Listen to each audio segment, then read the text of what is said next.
দেখো বন্ধুরা, আম প্রায় বাজারের শেষ পর্যায়ে। কেন, আষাঢ় মাস চলছে, আম আছে, কম আছে, কিন্তু আচার দেওয়া হয়নি এবছরে।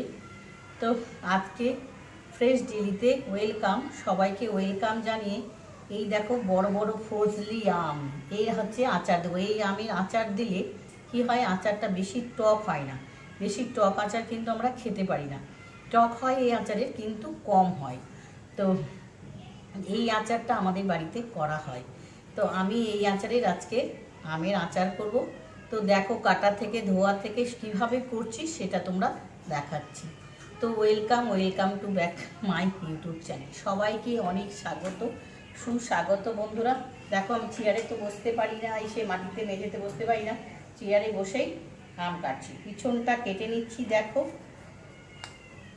এবার ফালা করে নিব মাঝখান থেকে, শাঁসটে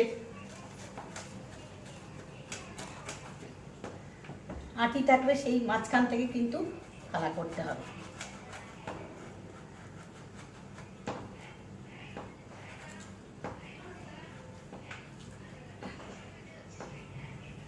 খুব শক্ত,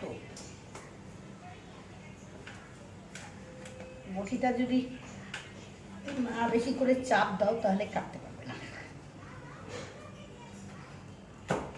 এই দেখো, এই যে এটা বিচি কেটে ফেললাম, আর শাঁস এটা ফেলে দেব, আর টুকরো টুকরো যেভাবে তুমি যেই সাইজে করতে পারবে।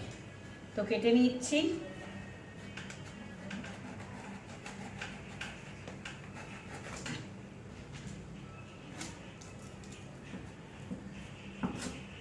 এই দেখো, এই সাইজে করবো, একটু শুকিয়ে যাবে। তো সবগুলো কেটে নিয়ে আসছি। হ্যাঁ হ্যাঁ বন্ধুরা, দেখো সবকে জলে ভিজতে দিব, আধা ঘন্টা, কষ্টটা বেরিয়ে যাবে।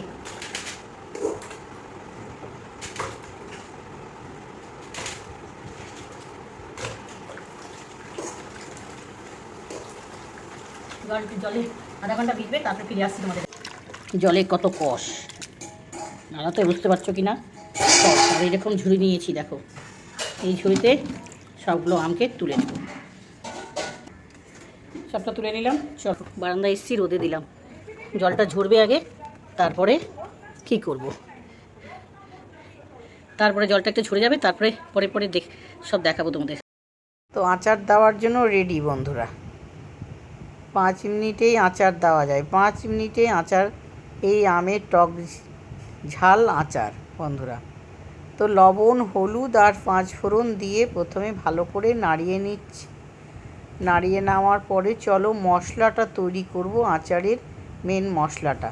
তো কিভাবে করছি সবটাই দেখতে হবে তোমাদের। ধনে, মৌরি, শুকনো লঙ্কা, সাদা সর্ষে, লাল সর্ষে।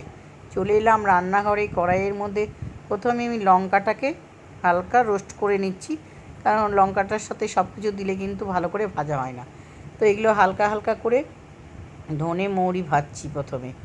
তারপরে হচ্ছে সর্ষেটা হালকা গরম যখন কড়াইটা থাকবে দিয়ে আর নামিয়ে নেবো, কারণ বেশি ভাজলে সর্ষে হচ্ছে তেতো হয়ে যাচ্ছে। কে কোথা থেকে দেখছো বন্ধুরা, সবাই কিন্তু সাপোর্ট করো, দেখতে থাকো। এইবার ওই গরম কড়াইয়ের মধ্যে সর্ষের তেল আর দিয়ে দিলাম হলো মেথি বন্ধুরা। তারপরে এবার গ্যাসটাকে অফ করে দিব। চলো এবার টেবিলে দেখাচ্ছি। তোমরা কিভাবে করো আমাকে কমেন্টে জানাবে। দেখো মশলাগুলো সব মিক্সিতে গুঁড়ো করে নিলাম, একটু দানা দানা রাখলাম, বেশি মিহি করলাম না, খাওয়ার সময় মুখে পড়বে, ভালো লাগবে।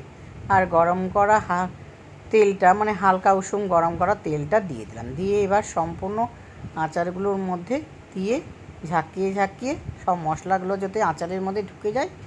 এবার এটা রেডি হয়ে গেছে। তুমি কাচের বয়ামের মধ্যে রেখে দিতে পারো বা রোদ্রেও দিতে পারো। তো আমি বন্ধুরা কয়েকদিন রোদ্রে দেবো। দেখো রোদ্রে দেওয়ার পরে দেখো আমগুলা সেদ্ধ হয়ে গেছে। এইবার বয়ামে করে এক এক করে পাট পাট করে আচারে বয়ামগুলো বয়ামের মধ্যে বয়ামের মধ্যে রেখে দিচ্ছি। এটাকে স্টোর করে 1 বছর আমের আচারটা, টক ঝাল আমের আচার কেমন লাগলো অবশ্যই কমেন্টে জানাবে। আর একটু শেয়ার করে দিবে যারা জানো না, এই টক আচার, টক ঝাল আচার, মিষ্টি আচার নয় কিন্তু টক ঝাল আচার বন্ধুরা। তো আশা করি ভিডিওটা ভালো লেগেছে। অবশ্যই শেয়ার করে দিও। বাই, আজকের মতো নেক্সট